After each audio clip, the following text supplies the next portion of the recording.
Hello, and welcome to HTM on the Line. This is the podcast by HTM for HTM. I'm your host, Bryant Hawkins Sr. If any of you been in the HTM industry for some years, you either are part of an HTM association or you have heard of one. As of 2023, they have 25 plus HTM associations in the United States, stretching from Alaska down to California, then from California, touching many states in between, and reaching as far as the Carolinas.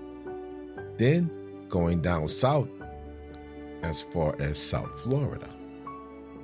All of the associations have their independent chapters operating, with each association having its own board of directors. What if there was an association that can bring all of them together? By no means am I speaking of a merger, but more of a platform to collaborate and share information. This week's episode, we will discuss an association that's main mission is to accomplish that. This HTM association is called the International Biomedical Association of Education, IBAOE. The mission of this association is to bring together HTM professionals and subject matter experts from around the world to educate, train, exchange ideas, experience, and information related to medical devices, with the goal of enhancing safety and improving the quality of patient care. This is the brainchild of Bill Bassuck, Chief Strategic Officer at the College of Biomedical Equipment Technology. I sat down with Bill to discuss this international HTM association. This is HTM on the Line. Well, welcome, Bill. It's glad to finally have you on HTM on the Line. How you doing today, sir? Oh, doing well. Thank you. Thank you for having me today online. Great. The reason we have you on here, well, before we get started, let's give everyone some of your background.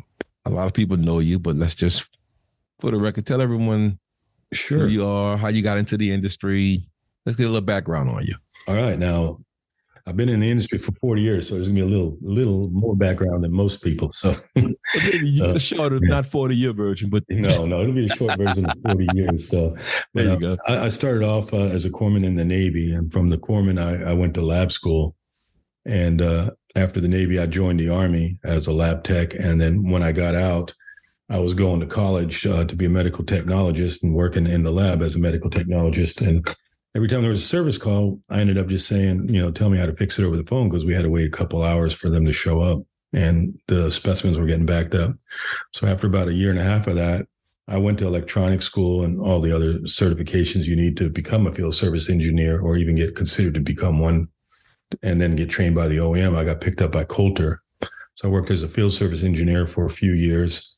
And when I say a few years, 5 or 6, maybe 7, and then went to semiconductors and went back to biomed. I liked it a lot more. And Core picked me up in California. And from Core, I worked for GE as a national lab manager, training biomeds how to repair medical equipment on the life science side, which back then was called automated lab. And I got my experience in HTM, or in the biomed arena, as a manager at Barnes-Jewish Hospital in St. Louis. When they hired me for that, it was mainly because of people skills, not because of my managing skills. I was not qualified for that job. I was really fortunate to get it. But after 6 or 7 months, I learned how everything worked after interviewing everybody on my team. Had like 50 direct reports and didn't know what their jobs were. So it took a while to get used to that. But I still didn't know how to price all the equipment out. And they didn't really teach us that in an in-house program where we were at. So I went from there to Patriot, which is now part of Sodexo, and they taught me how to do the pricing. So from that point, I learned that, was with them for a couple of years, and then resigned and started my own company in field service, where I used what I learned from the in-house program and the ISOs and customized a program. So I still have the service company, but I started off being an advisor with TSTC here in Dallas. And I decided just to go ahead and build my own college back in 2007, which was brick and mortar. So from there, my partner had passed away and I couldn't continue on with the school. So I went ahead and taught it out and then shut it down, sold the curriculum to a gentleman in Austin, and then rebought it back in 2017. I helped him get it accredited and develop it into an online program. And then once we had purchased it back, that's when I met Monty Scott. Of course, Matt's my son, so he's been around for a while with me. And they helped me with that. And we just rebuilt the entire curriculum. So from there is where CBET arrived. And the rest is history. So now I run a service company as well as I'm the founder of the school. I'm not the primary owner anymore. We're all four owners of the school. And CBET, which stands for the College of Biomedical Equipment Technology. That's it. Great organization. Okay, great. Now, the main reason why I have you on here today is to talk about the International Biomedical Association of Education. Explain to everyone what this is all about. Okay, the reason why we went with international was because what we're trying to do, and this all kind of happened a while back, when I first started going to these trade shows with Tech Nation or MedRench or MD Expo. The first one was one of the first ones was in Houston when we had the school. And that's when everyone was trying to figure out what does HTM mean. And I was the last one to do a presentation. I remember saying, everybody's HTM. You're HTM. I'm HTM. Everybody's HTM. You're at this level. You're at this level. That's all it is. It's changing the biomed title to HTM because it's more professionalized. Biomed was considered more blue collar than HTM. So I knew why the industry was trying to drive it that way. I still say biomed. Some people don't even use HTM. Some do. It's just whatever your flavor is. But the reason why we have the international one is because in Houston, this last time when we had the, and mind you, we already had this built 2 years ago. We had it just put on the shelf when we built the corporation for the association. We just needed to still get things done with the school. But it's this time here in Houston, when we had the podcast with the gentleman who came with the right to repair, I realized everyone is pretty hot about that topic. And, we're all discussing it, but we're really not a force in numbers. We're a force in regional numbers. So I figure if we were able to unite all biomeds, not just across the country, but internationally as well, because they have needs for right to repair. I know because Monty sits on the board, on the international board, and that's part of their topics, is to be able to utilize on a global level all the concerns and needs for the right to repair. But not only that, but to share information across the entire board to make this association user-friendly and really make a difference that's pertinent to not only the basic biomeds, new ones that come in, but the seasoned one, the managers, the directors, and just have it at all different levels. And so that was the main thinking behind developing this organization. That's different. And you said you have all of the different biomeds being represented from biomed tech, imaging engineer, managers, RDOs. Now, I don't know if it may be in the emphasis stages, but how would you be able to make this representation work? Because you may have a biomed who may want to speak out if he's in the same room or same call with, say, a manager or imaging engineer, because he may only have 2 years. So how would he actually have a voice at the table? Since you say you're trying to bring them all together, how would he have a? Well, what we're going to try to do, and I know, you bring out a good point there. I know there'll be people that don't want to speak out, but what we'll do is we'll have like a confidentiality type of place on the website once you're a member that you could type a concern. You could be anonymous too. It doesn't matter, and you could type a concern out.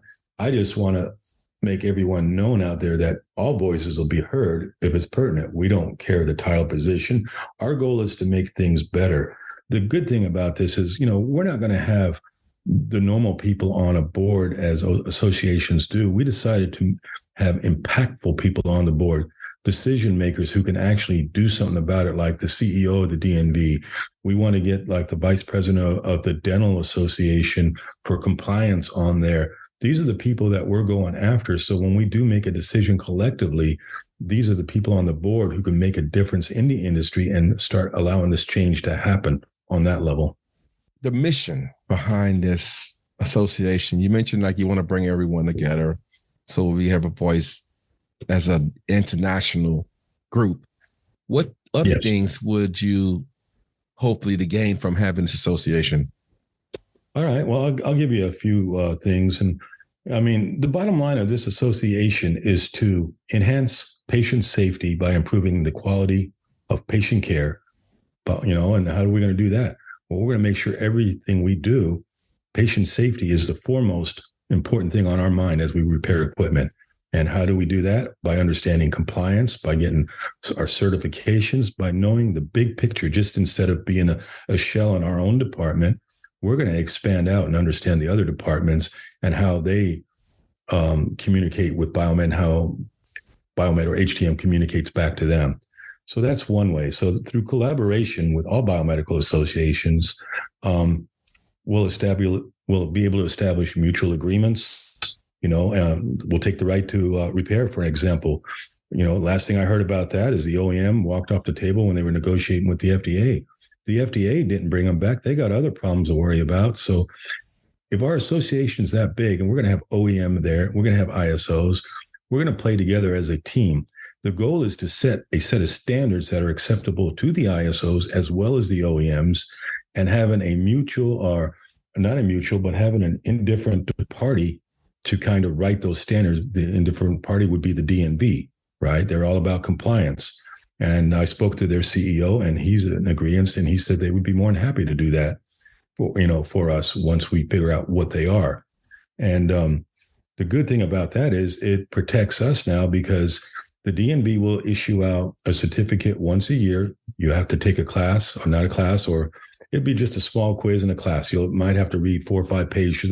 These are the standards that you agree to, your organization. And now you have our blessings to work on these. So now the OEM knows that they went through this training. They are certified by whatever those standards are. The ISOs, will be respectable because they took the time and initiative to adhere to those standards. That protects both parties. Now, it also lets hospitals know. We have to educate the administrators of hospitals as well, which we will. But it also lets these ISOs and the hospitals know that this is a certified ISO they have the manufacturer certification. Why? Most people say, well, that probably won't work. Well, it will work, because if you think about it, the OEMs are also with the right to repair. They work on other manufacturers' equipment, so at that time, they're not a manufacturer for that device. They're an ISO for that device. They're a third party, just like, the other ISOs.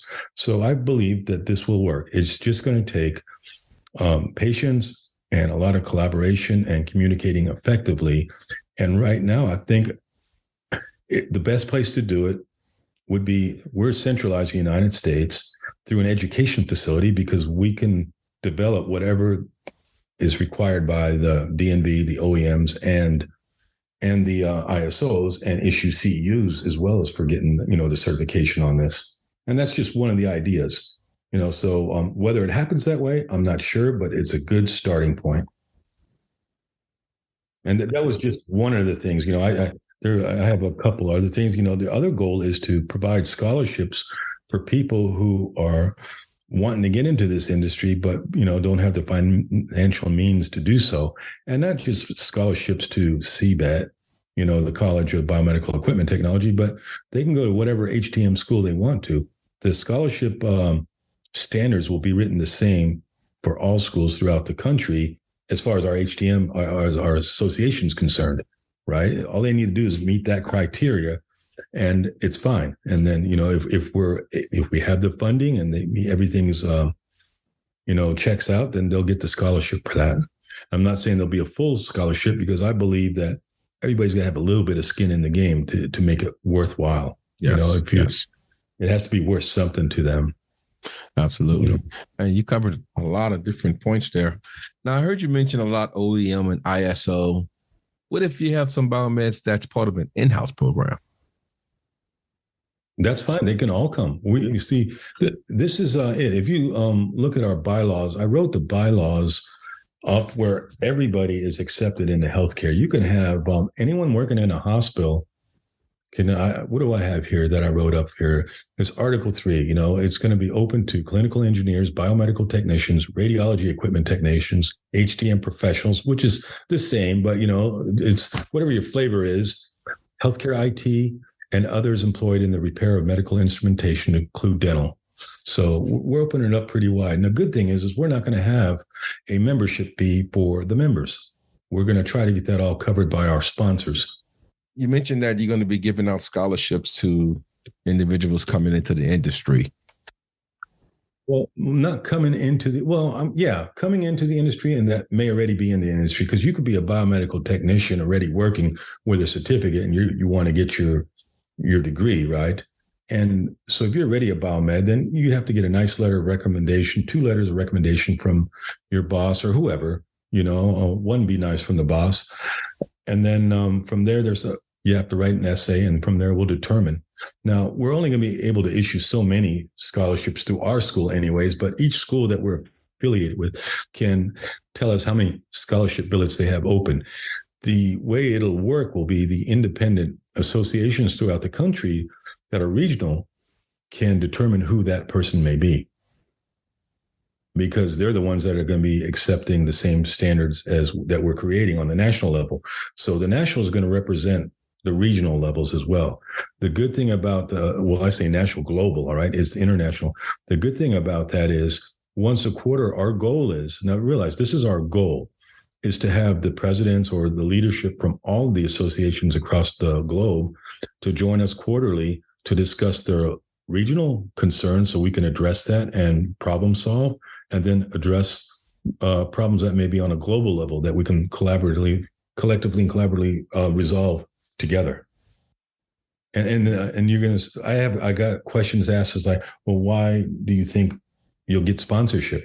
Well, for many reasons. First of all, because of our sheer numbers that we'll get sponsorship. And secondly, our sponsors will be able to, if they have something they want to showcase or that they're really proud of, that they're just coming out, we'll have so many members that will offer a free live session. Say at this time, if you're interested in this product here or this service, this organization here would like to show you what they have at this time. And it doesn't cost them anything. We're not going to charge them anything to showcase their product or to educate or teach whatever it is that they want to. And we can have that set up once a month, once a week, however much it takes. The other thing I noticed when we set up this program, it wasn't that we just did it overnight. I did a lot of research. I went to a lot of the associations and asked for their strengths and their weaknesses. And one of the weaknesses that we found was that this is all volunteer work. I mean, these people volunteer their time. When I say these people, all of us volunteer their time after work, from their families and friend and make the sacrifice to get all this information out. And I think after a while, they get burnout. So what we want to do in our association is have like 4 positions that will be paid positions that we need. We need someone to monitor the website and the all the messages that go through and respond in a fairly, reasonable time format, to set up all these things with the sponsors to make sure that what they want to present gets heard. And then all these projects and events we have. So we'll probably have to have a staff of anywhere 4 to 6 people on that'll be paid. And this way, if they're paid and they're able to do just what we do with our work, they can manage this effectively. And I'm not worried about burnout because that is their job now. It's not just going to be volunteer. We hope to have volunteers to help us, but the primary jobs will make sure that there's no burnout in our organization and that things are being communicated effectively.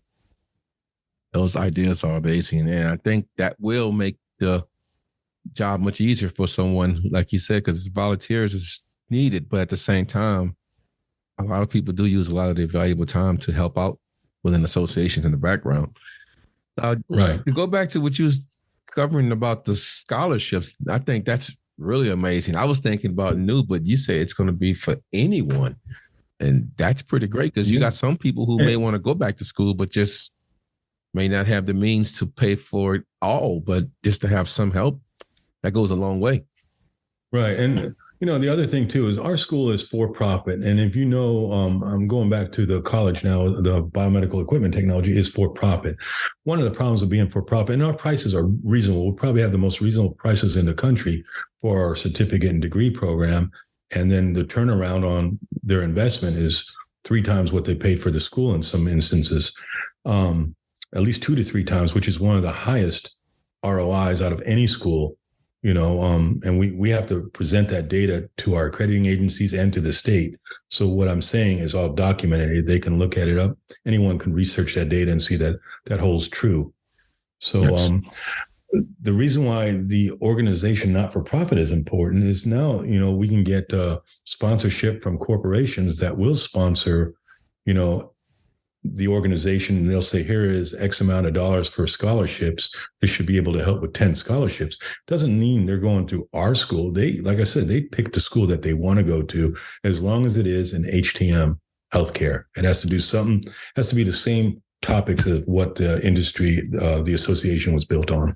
Okay. Now, what is the plan for this association regarding making the HTM industry awareness, telling individuals about it? Do you have an idea or plan what the association will play a part in getting the word out there about this great industry we're in? Yeah. Well, as you know, our college has been working with Amy right now on HOSA, which is a high school, has like 180,000 high school kids in it throughout the country and middle school kids.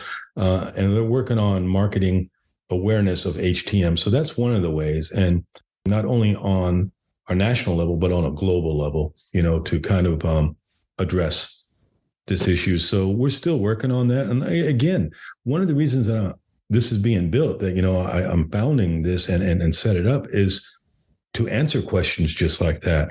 I don't have all the answers right now, but I'm hoping through all of us together, I might be speaking here on behalf of what I know in my local region, right?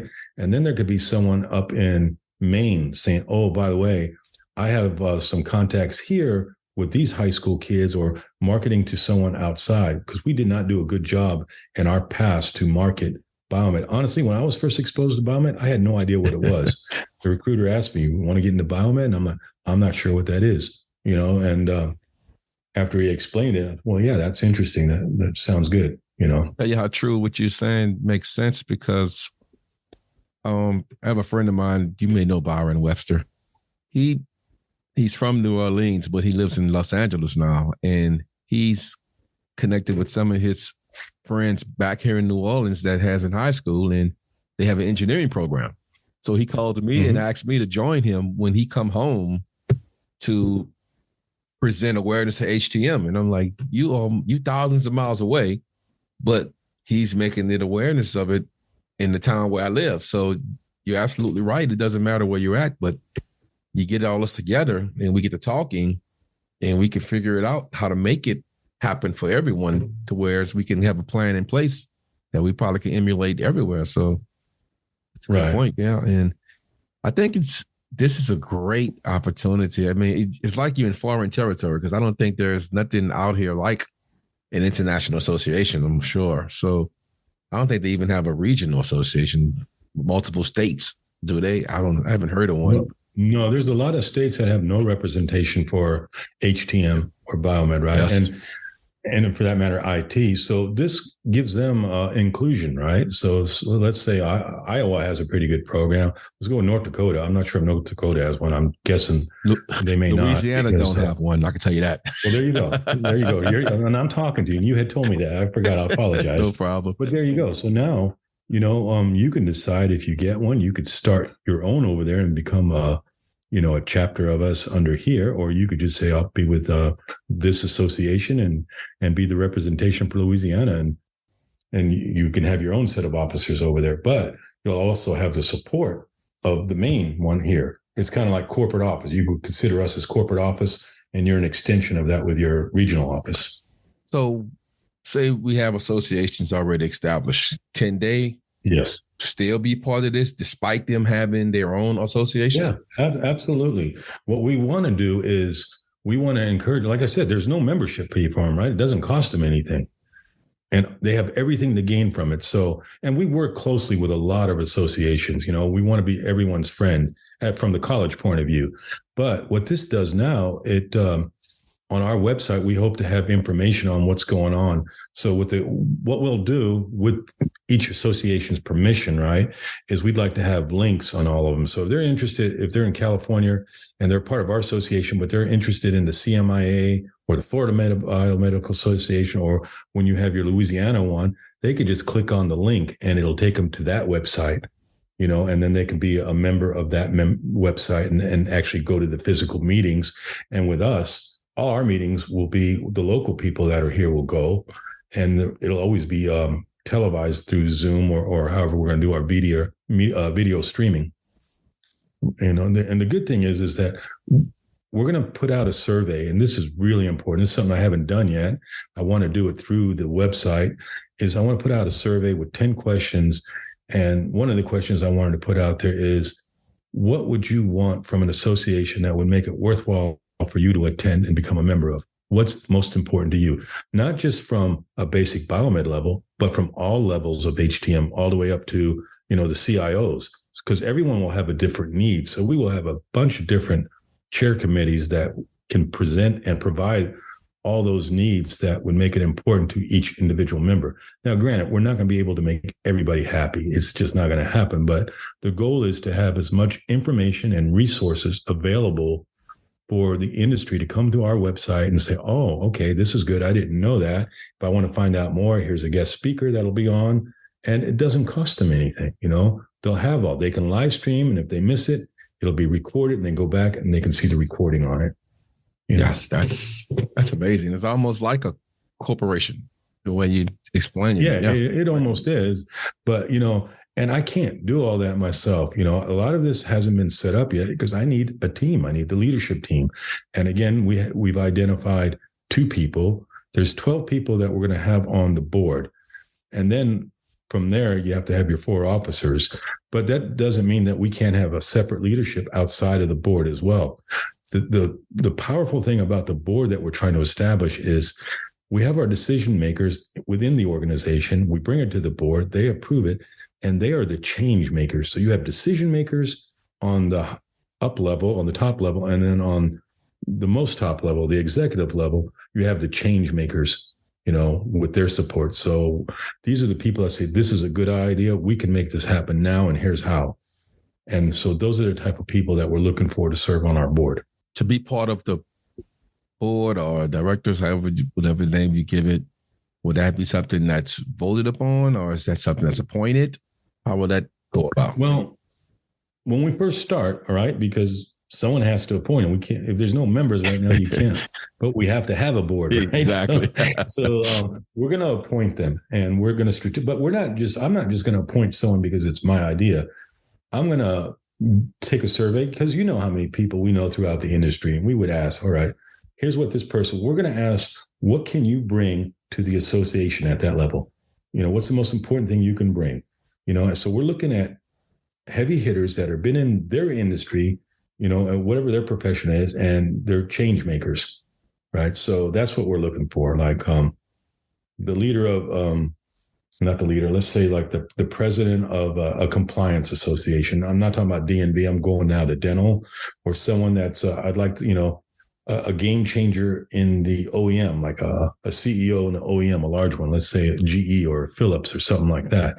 Because now there's a voice for the OEM, and then there's a voice for the ISO. So that's what we want. I might see if I can get an FDA person on there, right? Maybe get a lobbyist on there that, you know, could be on the board that understands, you know, who's had some experience lobbying for right to repair in the medical arena. These are the type of people that we'll probably be seeking out. Yes. Now, I'm just thinking out loud while we're talking about this. When it grows in numbers, because I'm always thinking positive, I think you're going to get tons of people to join. Will you have something like, say, subcommittees to deal with certain topics? Oh, absolutely. You're going to have that. Otherwise, it won't work. Okay. That's another. And that's where we'll be asking for volunteers, right? Because if they're dealing with just one topic, then they won't get burned out. Because once that's done with it and they've addressed whatever that, you know, topic is through their committee, then they're good. They don't have to volunteer anymore unless they want to, right? But so whatever they're most passionate about and they can see improvement, we would encourage them to step up and ask to be, to be on a committee, so, and that's the goal. And there's a lot of areas here that, we still need to address, but we have to do that collectively as a team once it's assembled. I know most of the people in our industry are probably over the age of 40. And as we get younger people, well, that's the goal, is to get the younger ones in the industry to join. Can someone, like, say we have quarterly meetings, can someone come to a meeting without being a member, or you have to be members only? I'd say you have to be members only, but you can be invited by a guest from a member, right? Okay. So if any member says, I have a person here that's not a member, but they would like to be a visitor as a guest, I don't have a problem. And the reason why is I don't want to have people outside this industry or I guess I don't know what they called them when I had to do that podcast in Houston. I guess they call it trolls. I don't want anyone to come in and try to sabotage you. There has to be some kind of regulation there, so we know, this is a tight-knit industry. This is to help people. I don't, so that's the reason for that, just to make sure it's a safe place. Yes, yeah. I think personally, it can help bring awareness just because of the broad stroke you'll have with the amount of people that's in this association. Because, like you said, most people only join something that's local. There's nothing you can join that's international or nationally. I guess Amy may be the closest thing to it, but this would make it more hands-on. And I think it's a great idea. Yeah, I think it. One thing what we do is when we have our meetings, we want to live stream them too, so anyone can log in and view it at that time. Let's say people are working late and they can't go to a meeting in their own regional area, then they'll always have the availability to check out our meeting live at the time. Just thinking outside of America at this point, could you say it's going to be international? Yes. How would you handle a situation where it may be, say, let's just use Mexico, for instance, where most of them speak Spanish? Will we have some type of bilingual set up to where they can reach to that level too, perhaps? Well, I know that there's a lot of the people that I deal with international, a lot of them speak English, but I know a lot of them don't. And with today's technology, I'm going to have our technical people take a look and see as we're discussing it live, if we can have it being translated through technology right away. Wow. Yeah. I know they have that in the hospitals now. When they come into the ER, they have a translator machine that they use to find out, to speak the languages, whatever language it is, they program the language in, and they're able to communicate with the person. So that would be interesting there if you can get something like that. Yeah. Again, that's something that we'll look into. I mean, and I wouldn't be surprised if, it's out there. I just don't know what it is. And someone will say, oh yeah, you can use this and it'll translate instantly, right? And I'm sure with the United Nations, it works that way. There's an app, I guarantee you, that could translate for you on the spot. And I think the reason I asked that, because that would definitely spread the net even further out, because unfortunately, English is not the dominant language in this world, but it's the dominant one that we all use. But I mean, I think that'll be a great attribute also, just thinking out loud. Right. But with regards to this international association here, well, international again, will it be a time where you may have a international sponsor? Oh yeah, it's not limited just to the U.S. So no, not at all. And again, here's a good thing too that we're going to bring up, and I can't speak as an expert on this, but it was brought up. It was brought up at the Amy a few times, at the Shark Tank. But being an international association, there might be some people from different countries who want to get information on how to get a temporary work visa, right? And to stay here and from there go to school until they finish and possibly, want to become a citizen or not.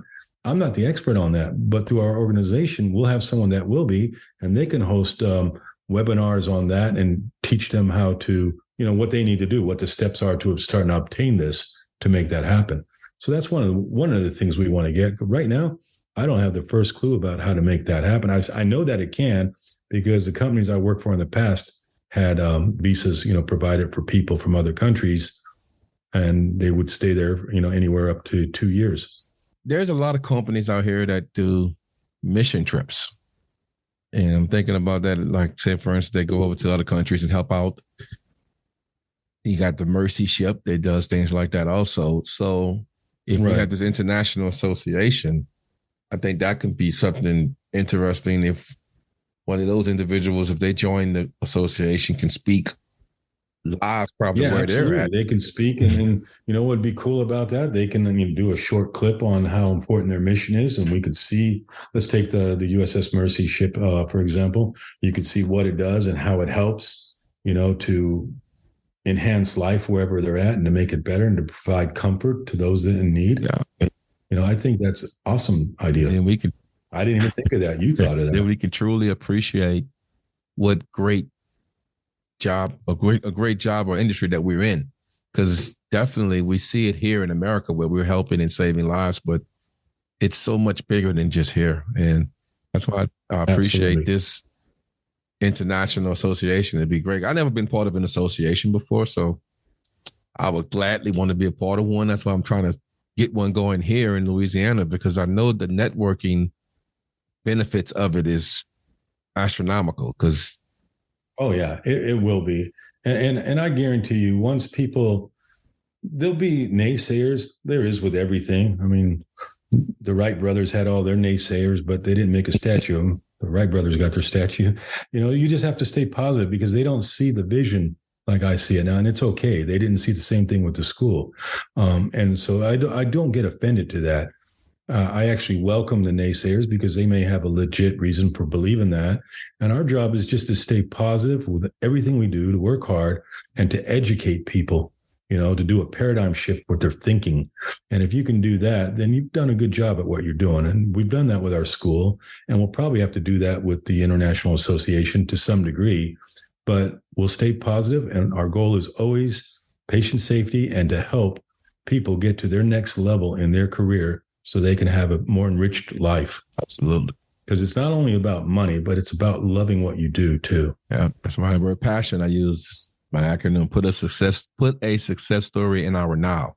And as long as you keep passion, anything's possible. A lot of times the most successful people, like you mentioned, people don't see it when they see it, and there's a reason why you see it, because you got the passion to make it work, and it's contagious, and you're going to drag the ones along with you that had that same passion. And I just think it's a great opportunity, and it's long overdue. And I don't think that, well, let me ask you this then. Do you think this would be a conflict with, say, an Amy? Because Amy is like stretching all over too. So would this be something that can work hand in hand? No, it's not a conflict. Amy could be doing this a long time now. They knew about the right to repair, but they're not picking sides. And I'm not picking sides either. That's the last thing I'm doing. I'm just getting the two sides together to come up with some plan where we can all work together, where it benefits everyone. And we can do it knowing that they met the standards. We know that they're going to be operating in a safe, patient-safe environment, and it's all good. They have the opportunity to still do that, And so I don't think that we're going to be competing with the Amy. That's not our goal. Our goal is to enhance what the Amy's already doing and to work with them in whatever their goals are, because they may be spread really thin with their staff. I don't know. I don't know how all their committees work. So this is something that we need. We need to consolidate all our associations. They're still separate. They can still have their separate meetings. And it's kind of like, look at it this way. It's like the United States. The states all have their state law and legislative, right? And they have their rules to go by. And then you got the federal law that oversees all the states. So if the states need help, where do they go? They go to the federal. Oh, we have a natural disaster here. We need some funding. We need help. Well, that's the whole goal of this international association, to do the same thing, but not just for the states, for all countries that need help, right? So it's a give and take, and it's a win-win for everyone. Absolutely. That's the point I was thinking. Something simple, like you could iron sharpens iron. So you can learn from each other. We're all doing this. Yeah, we're doing this to help one another. And there's nothing in it. for me, I'm the founder. And the first thing I want to do with this after 1 year, I guess I'll be the president for a year because I want to see my vision, take it. I want to see it take off. And once it does, just like I did with the school, I step back and turn it over to Dr. Gonzalez. You know him as Monty, and he's the president of the school. My job is just to do this, the strategic alliances and whatever. I'm the strategy officer. My job will always be there to, just to help wherever I can. That doesn't mean I need to be the president. I'm not going to run for the second year. I hope someone else steps up and wants to run with it. That's the whole reason for the elections and everything. And I'll only be a board member if I get appointed to be one from the association itself, because I'm not going to have any favoritism shown to me. I just want to make sure it takes off. And until it does, I have no choice but to oversee it. I try to have other people start the association here in San Antonio, but they're just too busy. They're all working. And don't get me wrong, I'm busy too, but I'm not too busy to not make this happen. I mean, if it takes a month, 2 months, 6 months, 16 hours a day to make this happen, as long as it happens, that's the important thing, because I know once it does, it's going to help so many people around the world. And that's why I have such a passion for this. Exactly. I mean, I've heard you mention a number of times. I've been sitting here. I usually write down little notes when I have guests. Patient safety was something you mentioned a lot. Compliance, DNV standards, scholarships. So everything you're talking about is helping other people. And that seemed like that's the theme of this. And that's what makes it great. And that's the same reason for this podcast, is to help other people, make people be aware of it. And the only reason I'm doing this podcast, I always say this is because I've heard Better Biomed and Chase with the Bearded Biomed. He had a podcast. So I said, and Sherelle, and I said, you know what? The more we have doing podcasts, the more exposure, the more awareness. And like you're saying with the association, if everyone come together, it can just make that much more stronger, and we can make that awareness go much further and be more thorough with our making it aware. And I applaud you for your efforts, Bill. And like I said, thank you. I appreciate you having me on on your podcast. Anytime you want to come back on, man, you can. Now, I like to give all my guests some closing remarks. Anything you want to say to the industry as a whole, or the young people? Yeah. You can give some food of thought if you like. Yeah. First of all, I like to say the industry, I know we've been working on a lot of concerns, right, to repair and other concerns that go up. And I just encourage you to join this association, regardless if you're already affiliated with your local or regional one or not, because the more people we have here, the better we can make a difference to lobby for what we need to have lobbied for in the HTM area. And the other thing too is the more people we have in, the more information we can disperse to others and share to become a better organization as a whole throughout the country, throughout the world. Yes, because I tell you, there's a lot of smart individuals in this industry, and if you can get all of them in the same room, it's no telling where this can go to. But I appreciate your efforts, and you're welcome to come back anytime to share the progress of the association. You can use this platform as much as you want, because I think you're doing a great job, and I appreciate your efforts, sir. Well, thank you so much, Brian. And I really appreciate you having me on here. And thank you for all your kind words. We have many great professionals in the HTM industry. If we can all work together as a team, there's no telling how much can be accomplished. Henry Ford has a quote: "If everyone is moving forward together, then success takes care of itself." Working together has the incredible power that will result in increased productivity, job satisfaction, and even each person's individual performance regarding their professional careers or personal life will be successful. Please share this podcast on all your social media outlets. Until next time, y'all be safe out there.